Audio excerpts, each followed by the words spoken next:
Hello friends, आप सभी का स्वागत है आपके अपने YouTube channel MR classes study पे। और आज हम इस वीडियो में बात करेंगे मौलिक कर्तव्यों पर, फंडामेंटल ड्यूटीज़ पर।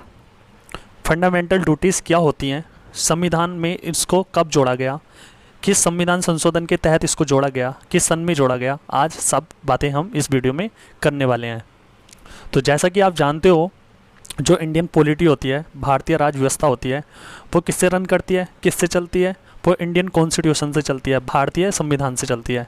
तो भारतीय संविधान का जो ये भाग 4A है, जिसको 1976 के 42वें संविधान संशोधन में के तहत जोड़ा गया। और इस भाग 4A या पार्ट 4A में कौन सा आर्टिकल यूज होता है? तो आर्टिकल 51A यूज होता है। ठीक है, तो चलिए स्टार्ट करते हैं। क्या हमारे मौलिक कर्तव्य होते हैं, फंडामेंटल ड्यूटीज़ क्या होती हैं? तो उससे पहले 2002 से पहले क्या होता था, फंडामेंटल ड्यूटीज़ हमारी 10 थी। 2002 में 86वें संविधान संशोधन के तहत 11वां मौलिक कर्तव्य को 4A में जोड़ा गया।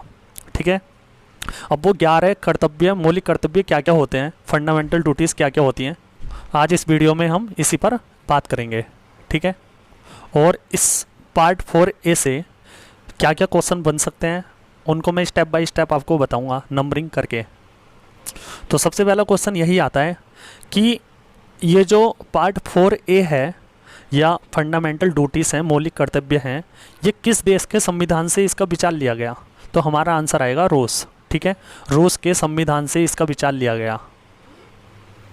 तो पहला क्वेश्चन, रूस के संविधान से इसका विचार लिया गया।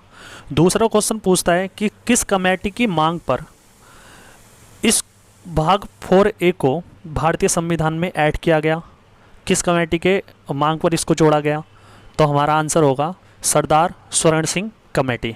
ठीक है, तो दूसरा क्वेश्चन क्या है कि किस कमेटी की मांग पर संविधान में भाग 4A को जोड़ा गया? तो सरदार स्वर्ण सिंह कमेटी। ठीक है, तीसरा क्वेश्चन कि इन मौलिक कर्तव्य को या फंडामेंटल ड्यूटीज़ को संविधान में कब जोड़ा गया और किस संविधान संशोधन के तहत इसको जोड़ा गया? तो हमारा आंसर होगा 1976 में जो 42वां संविधान संशोधन हुआ था, उसी के तहत फंडामेंटल ड्यूटीज़ को संविधान में जोड़ा गया। ठीक है, ठीक है। अच्छा, जब 1976 में जो 42वां संविधान संशोधन हुआ था, उसमें फंडामेंटल ड्यूटीज़ को जोड़ा गया, मौलिक कर्तव्यों को जोड़ा गया। लेकिन उस समय जब जोड़ा गया था, तो उस समय जो मौलिक कर्तव्य थे, हमारी फंडामेंटल ड्यूटीज़ थी, वो 10 थी। ठीक है, 11वीं जो जोड़ी गई है वो 2002 में 86वें संविधान संशोधन के तहत 11वीं फंडामेंटल ड्यूटीज़ को जोड़ा गया है। ठीक है, तो इसके बाद बात करते हैं कि वो 11 फंडामेंटल ड्यूटीज़ कौन कौन सी हैं। ठीक है, स्टेप बाय स्टेप लिखवाते हैं। तो यहाँ पे मैंने लिखा है पहला मौलिक कर्तव्य है, फंडामेंटल ड्यूटी पहली क्या है? तो पहली है संविधान का पालन करें, उनके आदर्शों, संस्थाओं, राष्ट्रीय ध्वज, राष्ट्रीय गान का सम्मान करें। कहने का मतलब है जो संविधान है उसका हमें सम्मान करना पड़ेगा, पालन भी करना पड़ेगा। और उनके जो आदर्श हैं, जो उनके आइडल्स हैं, जिन्होंने संविधान को बनाने के लिए अहम भूमिका निभाई, उनका भी हम आदर करेंगे। इससे रिलेटिव जो इंस्टीट्यूट हैं, संस्थाएं हैं, उनका भी हम आदर करेंगे। राष्ट्रीय ध्वज, नेशनल फ्लैग है, उसका भी हम आदर और सम्मान करेंगे। और राष्ट्रीय गान, नेशनल एंथम है, उसका भी हमें सम्मान करना पड़ेगा। ठीक है, तो पहली फंडामेंटल ड्यूटी हमारी ये हो गई, मौलिक कर्तव्य पहला हमारा ये हो गया। दूसरा क्या है? अगर दूसरे मौलिक कर्तव्य की बात की जाए तो मैंने लिखा है स्वतंत्रता में भूमिका निभाने वाले सभी महान व्यक्तित्व का सम्मान करें। कहने का मतलब यह है कि हमारे देश को आज़ाद कराने में जिन जिन लोगों ने अहम भूमिका निभाई है, उन सभी महान व्यक्तित्व का हम सम्मान करें। ठीक है, तीसरा मौलिक कर्तव्य क्या है? तो मैंने लिखा है भारत की एकता एवं अखंडता की रक्षा करें और उसका पालन करें। ठीक है, यहाँ पे जो चौथे नंबर पे मौलिक कर्तव्य आएगा वो क्या लिखा है मैंने? देश की रक्षा करें एवं आह्वान पड़ने पर देश की सेवा करें। आह्वान क्या होता है? ज़रूरत पड़ने पर देश की सेवा करें। ठीक है, जैसे कि मान लीजिए किसी बाहरी देश से युद्ध होता है अपने देश का, तो ऐसा नहीं है कि सारी सेना ही लड़ेगी। ज़रूरत पड़ने पर ऐसा भी हो सकता है आम नागरिक को भी लड़ना पड़े। तो पांचवा मौलिक कर्तव्य मैंने लिखा है कि भारत के सभी लोगों में समरसता और समान भ्रातृत्व की भावना का विकास करें। समरसता क्या होता है? एकता। और समान भ्रातृत्व क्या होता है? ब्रदरहुड, या हम इसको क्या बोल सकते हैं? भाईचारा बोल सकते हैं हम, ठीक है।